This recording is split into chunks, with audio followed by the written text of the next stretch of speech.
In 1841, German anatomist Jakob Henle was examining earwax under a microscope when, much to his surprise, tiny worm-like creatures came into view. Soon after, scientists realized that these animals were, in fact, tiny arachnids.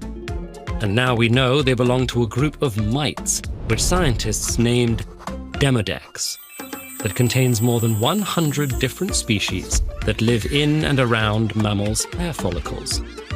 Two of these species, Demodex folliculorum and brevis, specifically inhabit human follicles.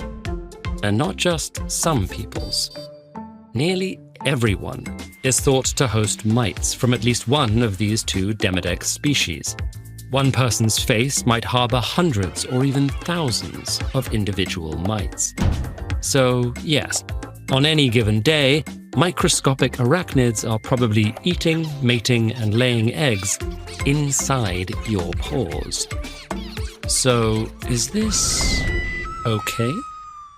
Many mighty mysteries remain, in part because of how difficult it is to keep Demodex alive and investigate them off our skin.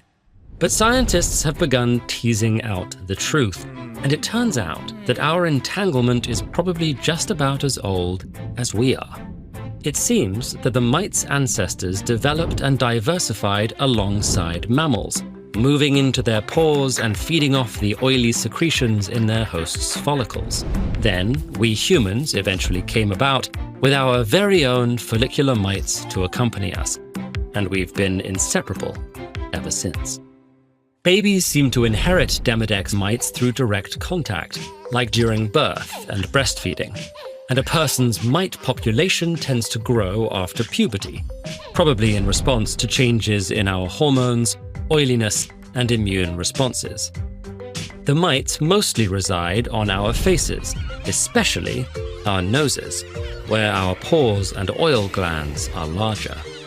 They take approximately 1 week to reach adulthood and spend the remainder of their lives, about another week, either face down in our pores or traversing the expanse of our faces.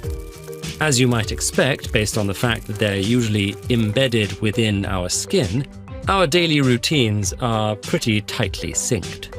Around dusk, our bodies secrete the hormone melatonin, which helps prime us for sleep. For Demodex, however, melatonin is thought to serve as their stimulating nocturnal cue. So, as night falls and we become less active, our resident Demodex mites liven up. In fact, because they're regularly tucked away in our pores or out exploring in the dark, they've lost the genes that give them UV protection altogether. Over the course of an evening, some adults shimmy out of our pores in search of mates, moving at speeds of around 1 centimeter an hour across our facial terrain. And then they pop back into our pores to lay their eggs. Scientists estimate that one pore can hold a family of around 14 mites. Demodex are on virtually everyone's faces, including those with healthy skin and little inflammation.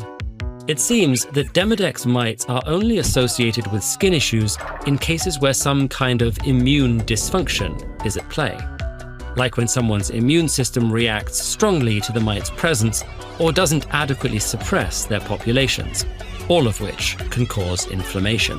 For most people, however, follicular mites are harmless.